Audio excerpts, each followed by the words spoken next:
Nesta aula, nós iremos estudar sobre os anticorpos e antígenos. Quem são os anticorpos? Os anticorpos são proteínas circulantes, né, que compõem a imunidade humoral e são produzidos pelos linfócitos B quando ativados. Os linfócitos B ativados são chamados de plasmócitos. Entretanto, nós temos também anticorpos que estão presentes na membrana dos linfócitos B e servem, são utilizados como receptores dos linfócitos B. Quais são as funções dos anticorpos? Os anticorpos, eles exercem a função de neutralização de micro-organismos e toxinas. De que maneira? Quando algum desses agentes entra na circulação e vão se ligar nas membranas das células, os anticorpos podem impedir essa ligação, realizando então a inibição ou a neutralização do micro-organismo ou até mesmo da toxina. Os anticorpos, eles realizam a opsonização, que vai estimular a fagocitose dos micro-organismos. De que maneira acontece isso, Alguns patógenos, eles desenvolveram uma habilidade de fugir do processo de fagocitose de maneira direta, dos fagócitos ao micro-organismo. Então, os anticorpos, eles se ligam aos patógenos, permitindo que sinalize para o fagócito onde esse patógeno está presente e é então realizada a fagocitose, certo? Os anticorpos, eles também realizam a citotoxicidade, dependente deles. De que maneira? Na verdade, não são os anticorpos que realizam a citotoxicidade, mas eles marcam as células, porventura, por exemplo, que estão passando por um processo de mutação, como as células tumorais, ou mesmo células que estão infectadas por vírus, certo? Eles marcam essas células e aí nós temos um outro grupo celular, que são as células NK, que vão liberar perforinas e granzimas e levar à citotoxicidade. Essas palavras, perforinas e granzimas, você pode ver com mais detalhes, na aula que tivemos sobre células NK, células linfóides inatas, nós comentamos um pouco sobre a ação das células NK sobre os patógenos ou células tumorais, ok? Os anticorpos, eles também ativam o sistema complemento. E na ativação do sistema complemento, nós temos a estimulação da fagocitose, muito semelhante ao que nós vimos aqui. Vai ocorrer a produção de proteínas inflamatórias, que são as anafilotoxinas, vai levar à inflamação. E ao final da ativação da cascata do complemento, nós teremos a produção da MAC, que é o complexo de ataque à membrana. Isso você pode ver na aula do sistema complemento, em que nós destacamos sobre como é que ocorre essa cascata do sistema complemento e a produção da MAC, ok? Então vejam como é ampla a atividade dos anticorpos. Eles podem exercer uma atividade dependente, mas muito mais dependente de outras células. É até interessante que existe um processo de ativação dos linfócitos B, chamado de ativação dos linfócitos B T dependente. Isso na aula também de ativação dos leucócitos você pode verificar melhor, ok? E aqui iremos destacar um pouco mais sobre a estrutura e das funções dos anticorpos. Os anticorpos, eles têm essa estrutura muito semelhante a um Y, Lembra muito a um Y. E vocês podem observar aqui nessa imagem que temos logo no centro aqui dos anticorpos, em vermelho, nós temos uma estrutura, uma cadeia, chamada de cadeia pesada dos anticorpos. Essa proteína aqui tem uma cadeia pesada. E nós temos aqui representada em verde uma cadeia chamada de cadeia leve dos anticorpos. Então, os anticorpos, eles têm uma estrutura formada por cadeia pesada e cadeia leve. Uma região mais cranial ou uma região mais superior aqui dos anticorpos é onde nós temos a ligação com os antígenos, certo?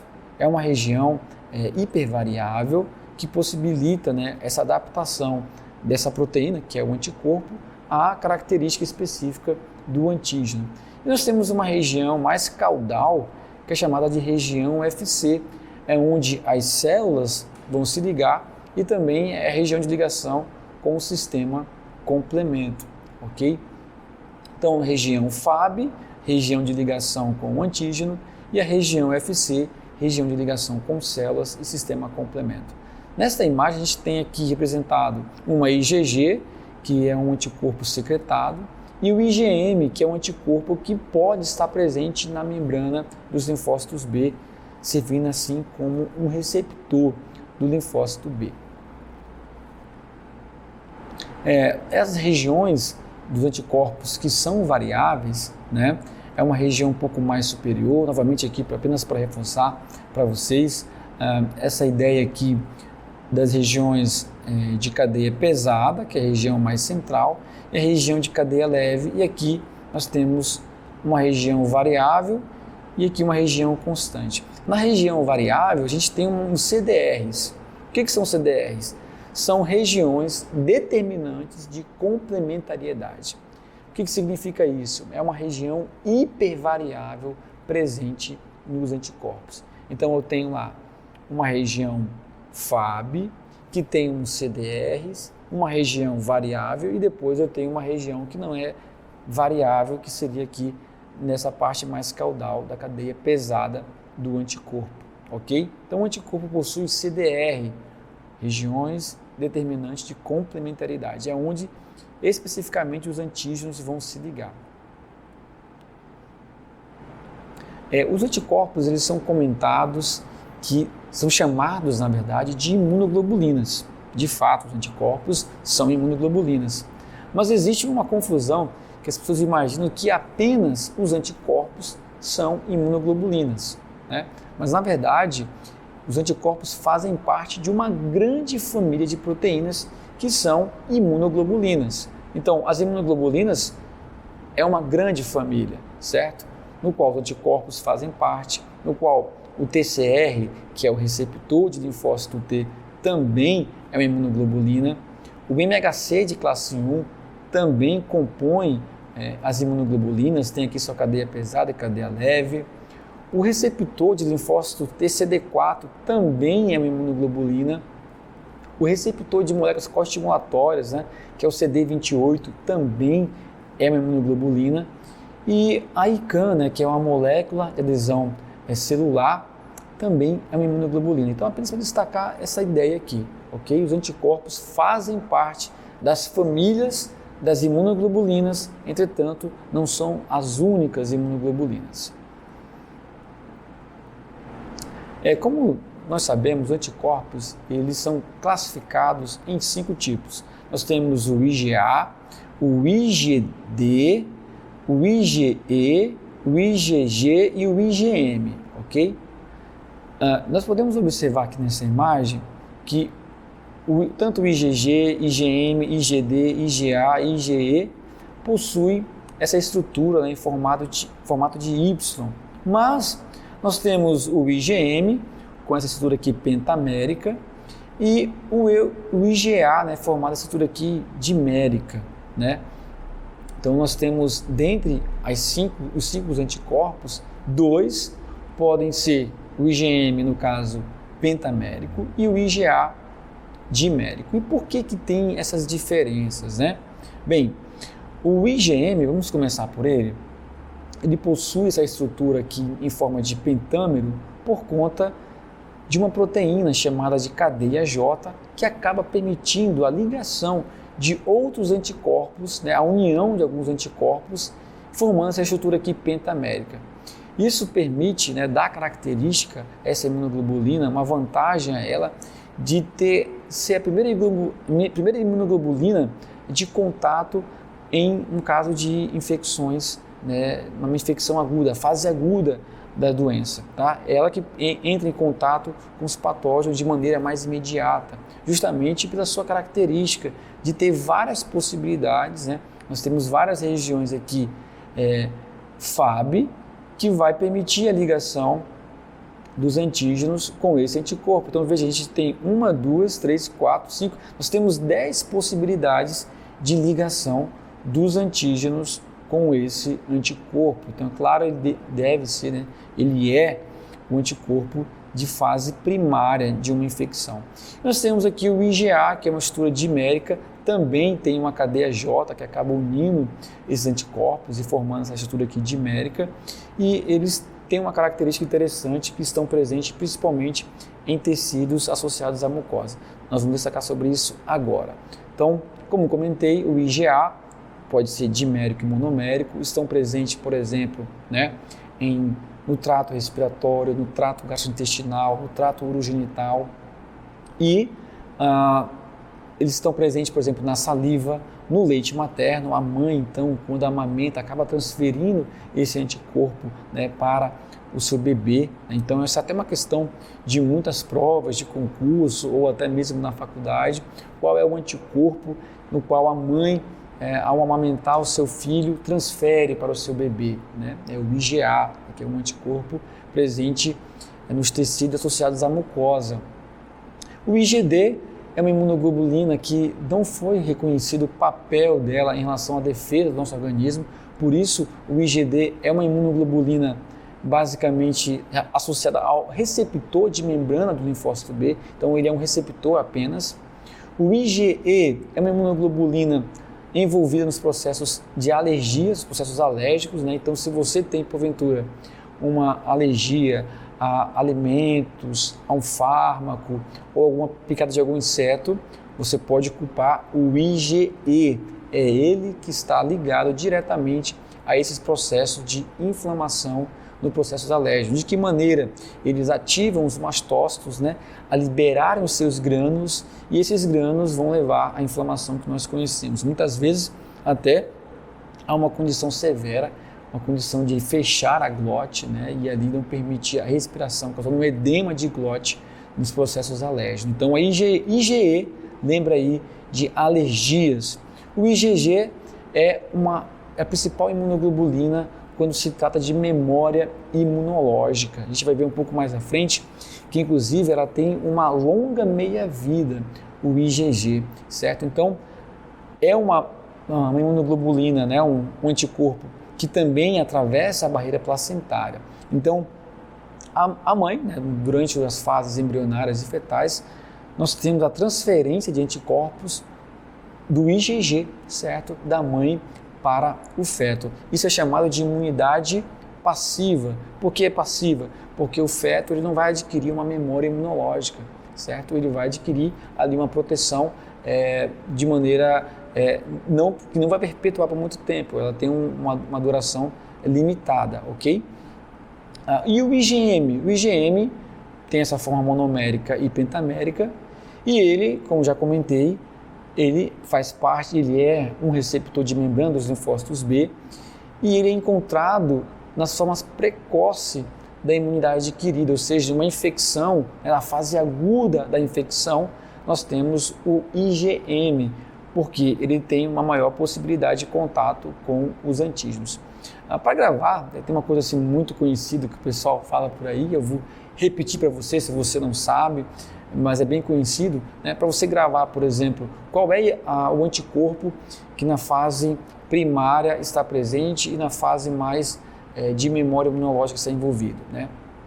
IgM é a fase inicial, o IgG na fase de memória. IgG lembra de grávida, então grávida, e também lembra de geriatra, IgG, geriatra. Então lembra que o IgG ele é transferido da mãe para o feto, grávida, e geriatra porque é a fase mais tardia, ele é detectado da forma mais tardia de uma infecção. Mas é importante destacar um detalhe aqui, tá bom? Comentar uma questão com vocês. O IgG, nem sempre a detecção do IgG significa uma proteção, tá? Significa que você teve contato e que você tem ali uma memória imunológica a respeito de uma infecção. Mas como assim, professor? Olha o que você está falando. Calma. Por exemplo, eu vou dar a questão da doença de Chagas. Você tem uma fase crônica, é possível detectar o IgG, o IgM não é detectável, já passou a fase primária, mas é detectado o IgG. Só que o IgG não provocou, não provoca uma defesa, apenas diz que você teve o contato, né, com aquele patógeno e está sinalizando que você está numa fase mais crônica da doença. Então o IgG é associado à fase crônica da doença de Chagas, mas não de defesa contra o patógeno, certo? Então nem sempre, esse é um exemplo, né? Nem sempre o IgG detectado significa uma proteção, certo? Agora é claro que em condições, por exemplo, de infecções de viroses, certo? A gente tem sim, né, o IgG associado a um processo de defesa, que é aquela ideia que falamos no início da aula, de neutralizar, né, impedir com que o patógeno possa se conectar na membrana da célula e provocar o seu efeito, né, de infectividade, a sua infecção, ok? E IgM você vai lembrar de mulher ou moça, que moça é mais jovem, né? Então IgG, geriatra e grávida, IgM, moça, então fase primária e depois a fase mais tardia. Os anticorpos possuem um tempo de vida, né? E aqui nessa imagem, nesse quadro, na verdade, a gente tem aqui a meia-vida de cada anticorpo. O IgA tem uma meia-vida de 6 dias, o IgG, né? Aqui tem uma mulher meio, né? Está aqui meio em pé, enfim. O IgG de 21 a 28 dias, a imunoglobulina de maior, longa meia-vida, né? A gente vai comentar um pouco sobre ela. O IgE tem uma meia-vida de 2 dias, mas isso, numa condição de alergia, com os mastócitos ativados, isso pode aumentar essa meia-vida do IgE. O IgM, geralmente 5 dias, e o IgD, 2 dias. E por que o IgG é um anticorpo de longa meia-vida? Isso porque o IgG, ele tem na sua porção FC, acaba tendo uma vantagem sobre os outros anticorpos, porque a sua porção FC se liga a um receptor do endossoma das células, das nossas células, né? Vamos lembrar o que é o endossomas, a gente comentou em algumas aulas sobre isso, né? O endossomas é um compartimento, né, no qual é constituído pelas partes da membrana plasmática, do complexo de Golgi e do retículo endoplasmático. A função basicamente do endossomas é quando acontece uma fagocitose, nós englobamos, ingerindo, o fagócito, na verdade o fagócito ingere aquele patógeno e ele passa por esse compartimento, né, essa vesícula. E aí o endossomas ele vai se ligar ao lisossomos e vai formar o fagolisossomos, uma estrutura que vai neutralizar, vai degradar aquele patógeno.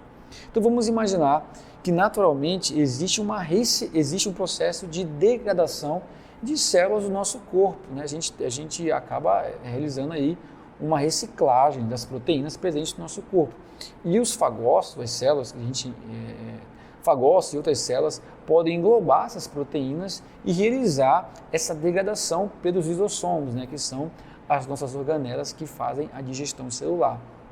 Então, quando o IgG ele entra em contato com as células e a sua porção FC entra ali no endossomo, a sua porção FC se liga a esse receptor do endossomos, impedindo com que esse IgG possa ser degradado pelos lisossomos e o endossomos acaba reciclando esse IgG, retornando aqui esse IgG para a circulação, certo? Qualquer outra proteína presente, né, vai ser ingerida e vai ser degradada pelos lisossomos. O IgG não. Por conta desse receptor, acaba levando a reciclagem e retornando, né, esse IgG para a circulação. Isso acontece no neonato, isso acontece também no indivíduo adulto, né, por conta desse receptor, que é chamado de FcRn, receptor FC neonatal, né, de neonato, receptor FC de neonato. Algumas características são importantes em relação aos anticorpos. Eles possuem uma especificidade, ou seja, eles são específicos para uma determinada doença, justamente pela sua característica de ter os CDRs, né, que são as regiões determinantes de complementariedade, são regiões hipervariáveis que dão características específicas aos anticorpos. eles têm um repertório amplo, né? Os anticorpos têm um amplo repertório, ou seja, são diversos. Se nós tivermos contato, por exemplo, com 30 mil patógenos, só um exemplo, você vai ter 30 mil anticorpos diferentes, né? Porque a sua diversidade é ampla. Nós temos a maturação de afinidade. O que significa isso?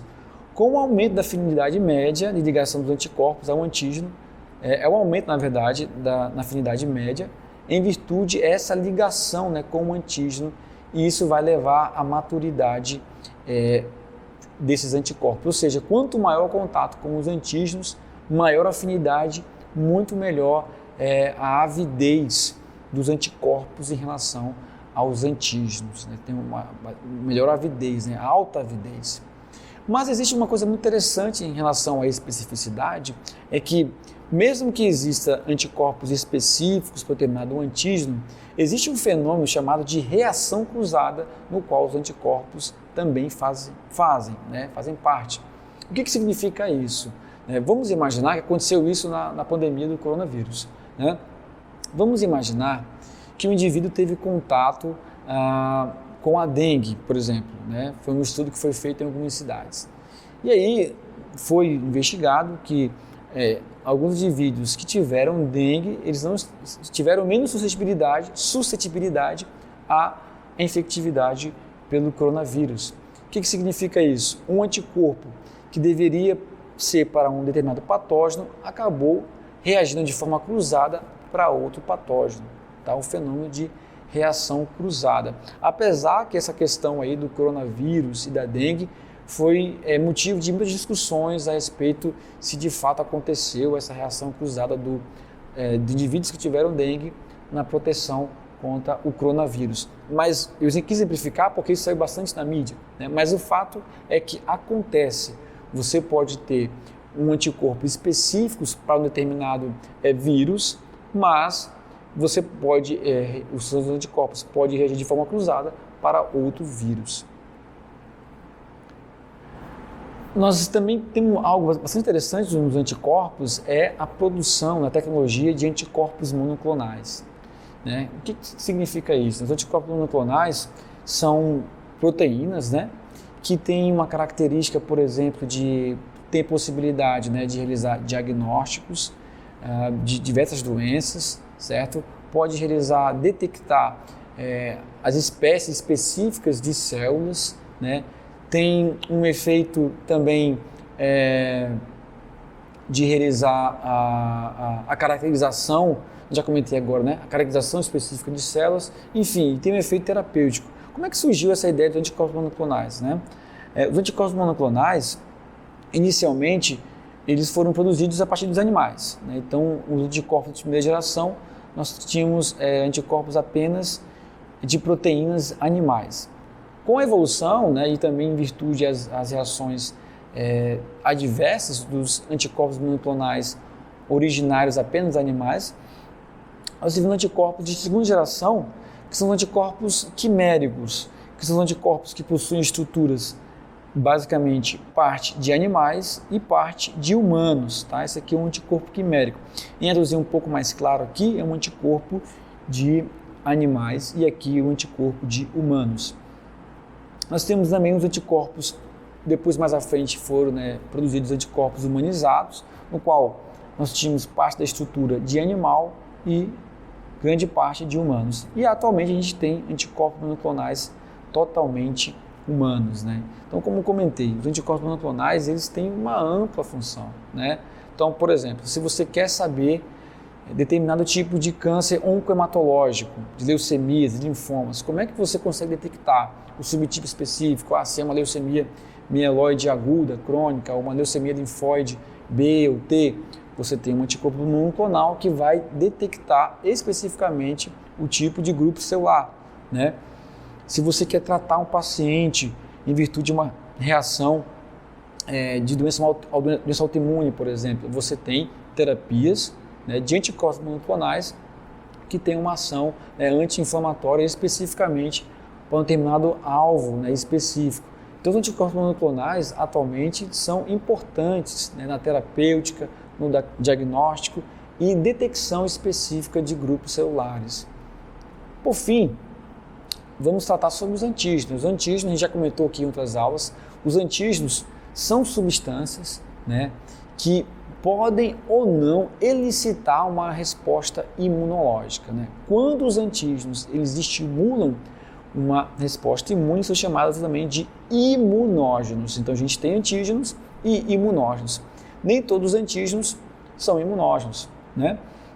Nós temos também algumas nomenclaturas importantes para que você saiba aqui sobre essa nossa aula de hoje sobre antígenos, anticorpos e antígenos. Nós temos, por exemplo, os aptenos, que são substâncias antigênicas, né, de pequeno peso molecular, que reagem a um anticorpo específico, mas são incapazes de determinar a produção de anticorpos, certo? A não ser que esses aptenos estejam ligados a algum carreador.